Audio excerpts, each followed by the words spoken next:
টা কি ফুল না কিছুই গাও বলে।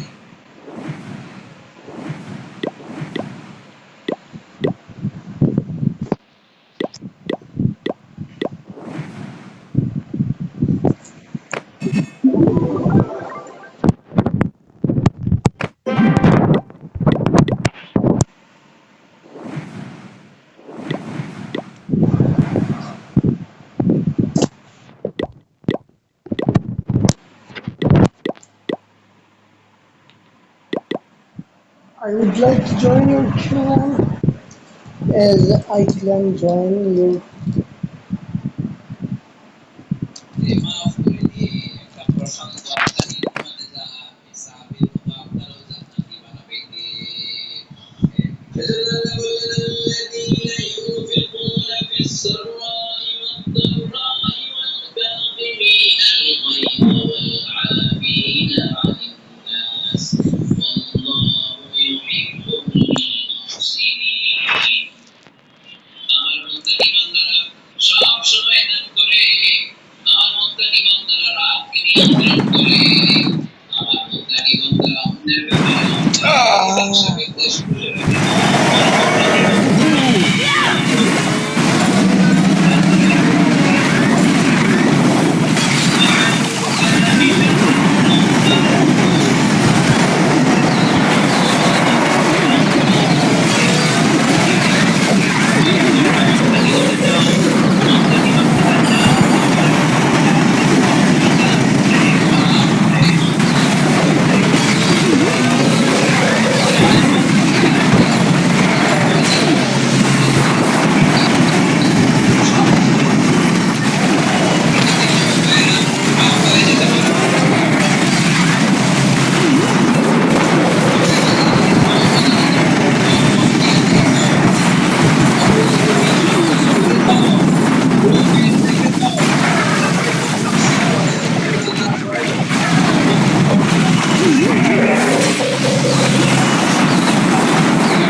আমরা যে পাপী এটা বলতে আপনাদের লজ্জা লাগে আমরা সবাই শুধু কি পাপী পাপী বলেন পাপী চোদ্দ গোষ্ঠী পাপী আমি পাপী আমার বাবা পাপী আমার মা পাপী আমার দাদা পাপী আমরা সবাই পাপী আল্লাহ রাসূল বলেন কুল্লুকুম খাত্তাউন তোমরা সবাই পাপী ওয়া খায়রুল খাত্তাইন আর এই পাপীদের মধ্যে সবচেয়ে ভালো পাপী ওই পাপী যেই পাপী পাপ করার পরই তওবা করে ইস্তিগফার করে ঠিক কি না পৃথিবী না জান আমি তো জানি পৃথিবী না জান আমি তো জানি আমি কি পাপ করেছি আমার পাপের করলে বিচার বাজার দয়াময় মাফ করো আমায় মাফ করো আমায় পড়ে না যা আমি তো জানি আমি কি পাপ করেছি আমার পাপে করলে বিচার বাজার আমার নাই উপায় দয়াময় প্রভু মাফ করো আমায় মাফ করো আমায় চিল্লায় পড়তে হবে সবাই আমিন এজন্য আল্লাহ বলেন আমার মুত্তাকি বান্দারা যদি ভুল করে আমার মুত্তাকি বান্দারা যদি অন্যায় করে وإن لم تغفر لنا এজন্য আল্লাহ বলেন মুত্তাকিদের 4 নাম্বার গুণ করব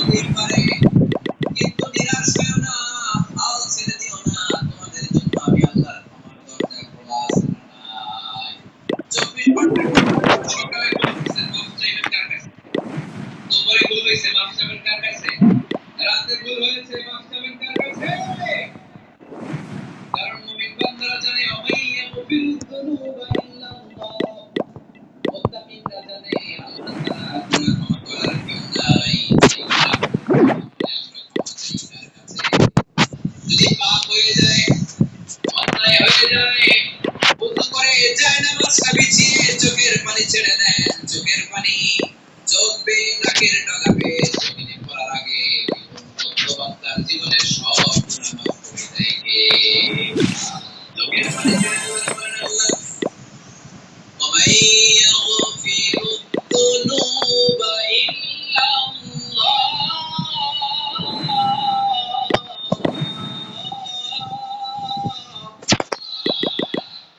ومن يغفر الذنوب إلا الله আল্লাহ ছাড়া গুনাহ ক্ষমা করার আর কোনো দ্বিতীয় মাবুদ আমাদের আর আছে নাকি?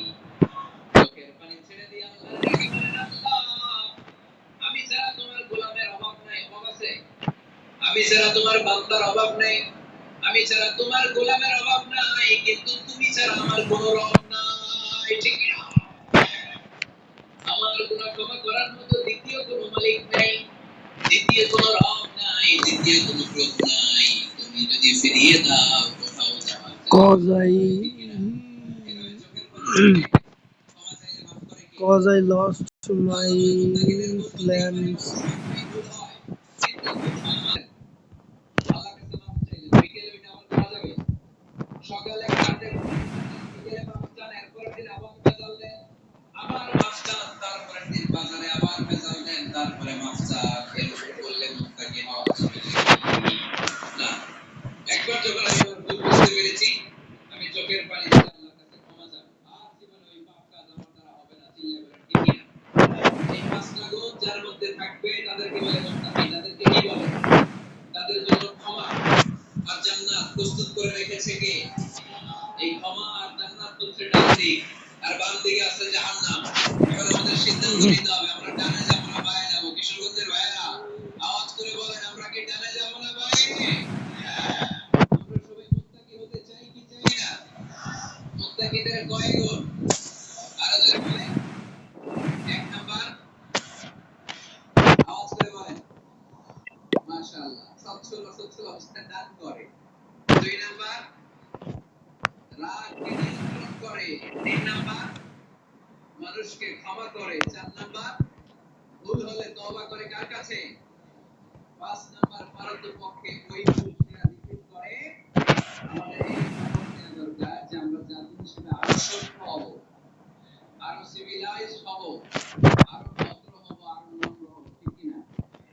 সব দোষ গভর্নমেন্টের গায়ে দিয়ে লাভ নাই। গভর্নমেন্ট একাই করবে। আপনি ঝালমুড়ি খায়া ঝালমুড়ি প্যাকেট রাস্তায় ফেলে দিলেন, এটা কি গভর্নমেন্ট কি করবে? এই দোষটা কার?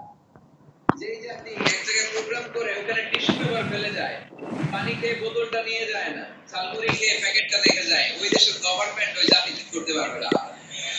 নিজেদেরকে ঠিক হতে হবে, নিজেরা পরিচ্ছন্ন হতে হবে, সিভিলাইজড হতে হবে, সভ্য হতে হবে। আমরা কাজ করে খাই, এতে লজ্জা আছে?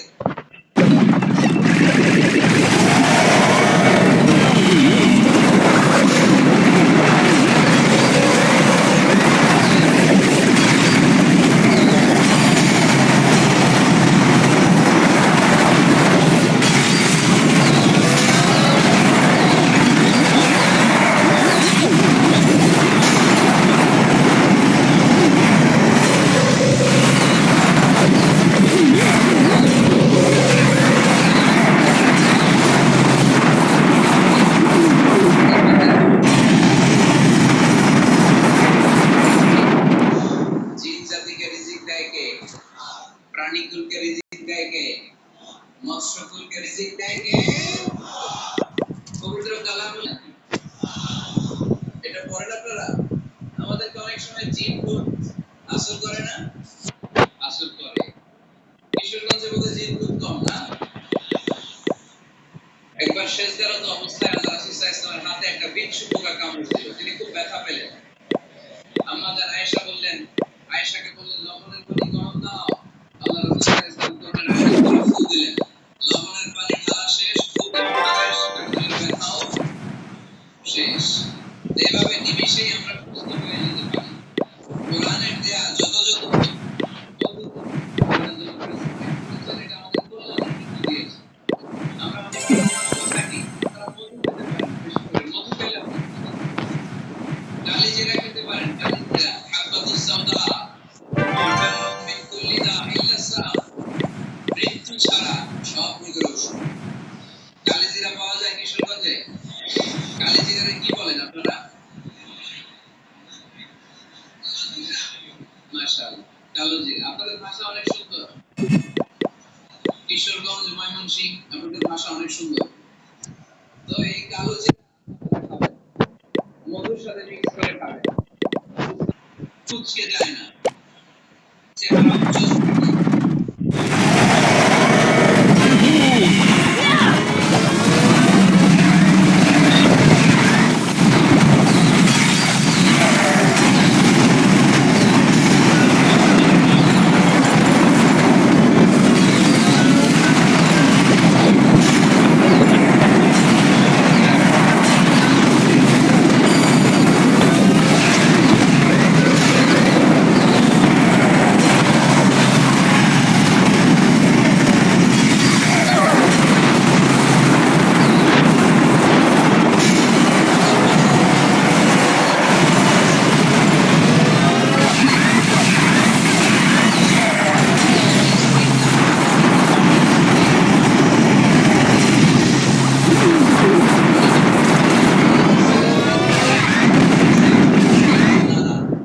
আল্লাহর কাছে কতটা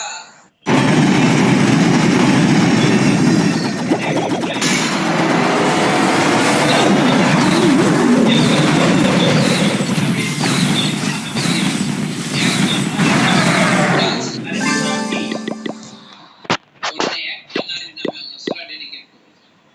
কিন্তু অনেকগুলো পুরুষের নামে আল্লাহ কোরআনের সূরা কিন্তু একজন নারী ব্যালেন্স পায় নাই।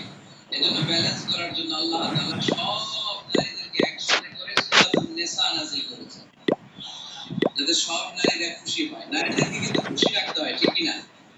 ঘরে যে আমাদের স্ত্রীরা থাকে এদেরকে যদি খুশি রাখতে না পারেন ভেজাল আছে না নাই? সবাই পারবেন তো? ওই যে ইয়াং ছেলেমেয়েরা বিয়ে করে নাই, কই জি পারবো। পবিত্র বন্ধন নিয়ে জান্নাতে যেতে চায়, ইনশাআল্লাহ। কারণ বিয়ের বন্ধনটা এটা জান্নাতি বন্ধন। আল্লাহ তাআলা সাইয়েদনা আদম আলাইহিস সালামকে বললেন, তুমি ইয়া আদম উসকুন আনতা ওয়া যাওজুকা ইয়া তোমার পরিবারে জান্নাতে থাকো। তার মানে তাদের বিয়ে হয়েছিল জান্নাতে, আর বিয়ের সম্পর্কটা জান্নাতি সম্পর্ক। আলহামদুলিল্লাহ পড়ো। বিয়ের পরিস্থিতি প্রিপারেশন একটু সহজ করে দিবেন, বিয়েকে কঠিন করবেন না। আল্লাহ পাই লাগে যে সমাজে বিয়ে করা কঠিন ওই সমাজে জিনা করা সহজ, আর যে সমাজে বিয়ে করা সহজ ওই সমাজে জিনা করা কঠিন, ঠিক কি না? আপনি বাংলাদেশের উদাহরণে আসেন, বাংলাদেশে বিয়ে করা সহজ না কঠিন? কঠিন। 8 লক্ষ টাকা মহারণা দেওয়া লাগবে, এত টাকা পাবো কই? কথা বলেন। কিন্তু পরকীয়া করা, বিল্ডআপ করা, গার্লফ্রেন্ড বয়ফ্রেন্ড সম্পর্ক, কথা কি বুঝতে পারতেছেন? এজন্য কিশোরগঞ্জের ছেলের বাপ মেয়ের বাপ যারা আসছেন বিয়েটাকে সহজ করে দেন, সহজ করে দেন। এই উঠতি বয়সের যুবক যুবতী কিশোর কিশোরী আমাদের স্বাধীনতা স্থপতি বঙ্গবন্ধু শেখ মুজিবুর রহমান উনি শপথ, উনি যে কম বয়সে বিয়েতে সফল হয়েছে, এই বিয়ে ওনার কোনো বাধা দিছে? কথা বলে সামান্যটা হইলো ওনার কম বয়সে বিয়ে করে Help সফল them হয়েছে, by তারপর earning সফল হয়ে some. তারপরে বিয়ের পিড়িতে বসতে যায়, ঠিক কি না? সফলতার কোনো শর্টকাট নাই, বিয়ে করেন সফল বানাইবে কে? এজন্য বিয়ে করতে রাজি আছেন তো সবাই? সবাই রাজি? যারা একটা করছেন তারাও হাত তুলছেন, আজকে খবর আছে। Information and just keep information. যদি কোনদিন পথে ভুলে যা সকল ক্ষমা করে দিও, পড়েন আমিন। আমরা সিরাতুল মুস্তাকিমের পথে চলতে চাই কি চাই না? এজন্য আমরা প্রতিদিন বলি ইহদিনাস সিরাতাল মুস্তাকিম। সবাই পড়েন।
Hi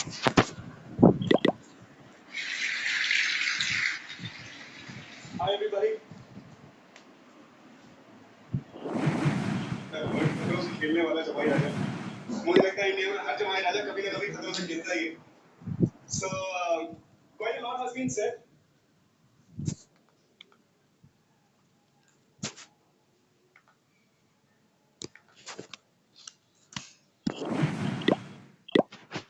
The future depends on all of us.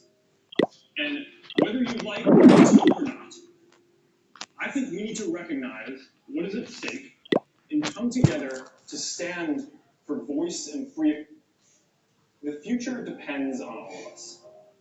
And whether you like Facebook or not, I think we need to recognize what is at stake and come together to stand for voice and free expression at this critical moment.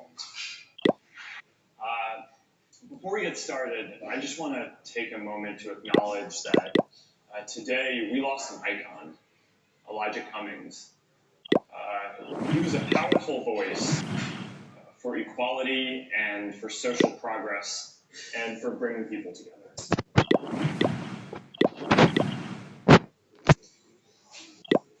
Back when I was in college, our country had just gone to war in Iraq. And the mood on our campus was bleak.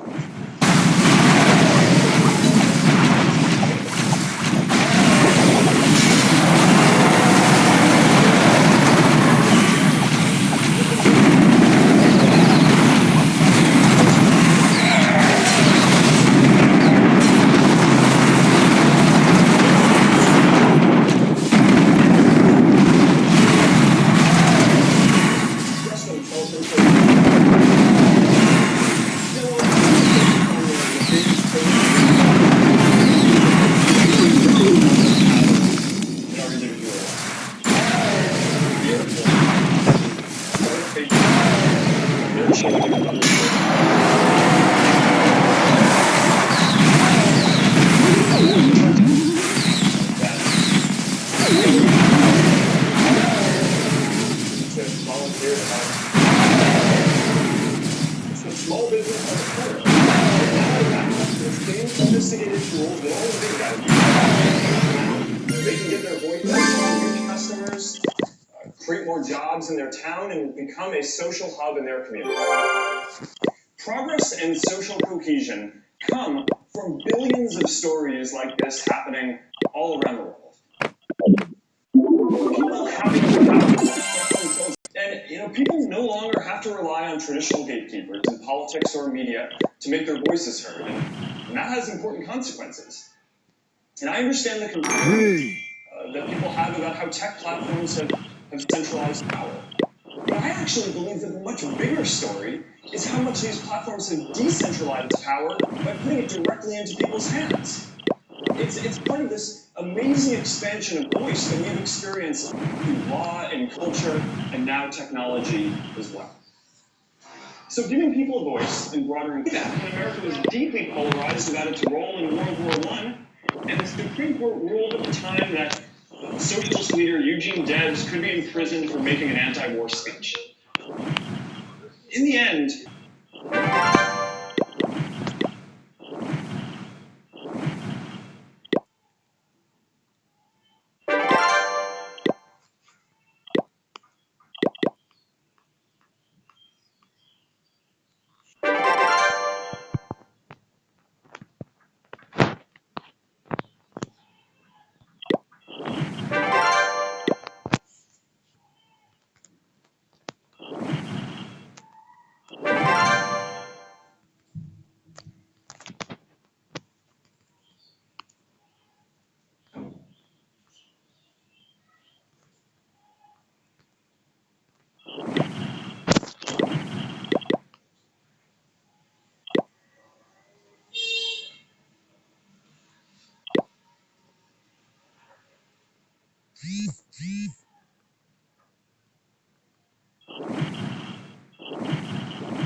বুঝিরে আজকে তো রবিবার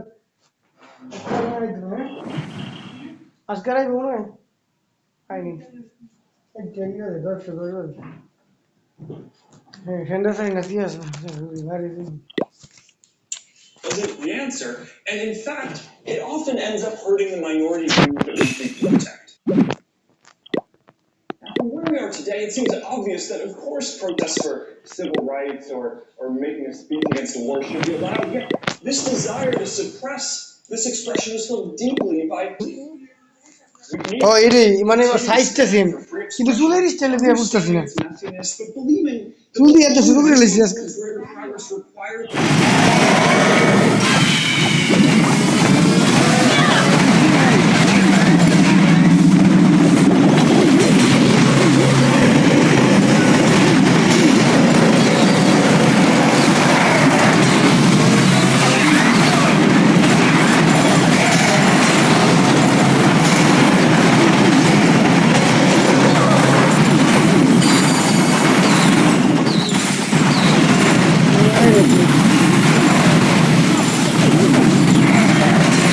ভাই বুঝে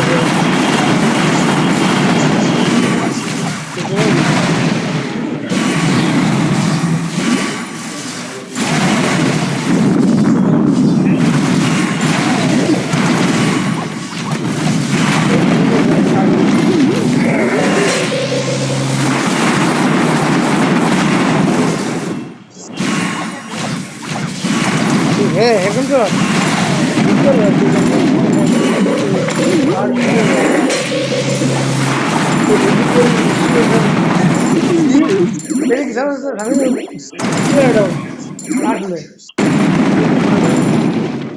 ধর্ম তিন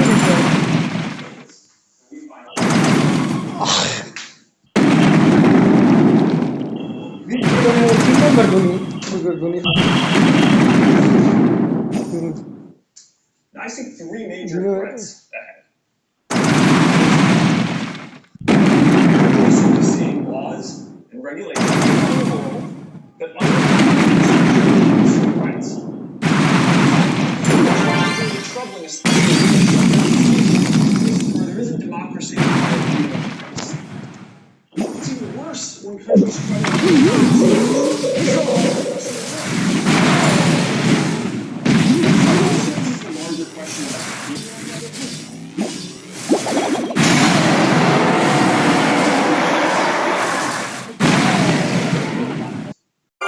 sit until it's gone. When people don't feel like they can express themselves, they lose faith in democracy and are more likely to support populist parties that prioritize specific policy outcomes over the health of our democratic and civic norms. I'm a little more optimistic. I don't think we need to lose our freedom of expression to realize how important it is. I think that people get it and understand and appreciate the voice that they have now. And at some fundamental level, I think that most people believe in their fellow people too. And as long as our governments respect people's right to express themselves, as long as our platforms live up to their responsibilities to support expression and prevent harm, and as long as we all commit to being open and making space for our perspectives, I think we can make progress. It's going to take time. I think that we're going to win this one. We overcame deep polarization after World War I and intense political violence in the 1960s. Progress isn't linear. Sometimes we have to take 2 steps forward and 1 step back.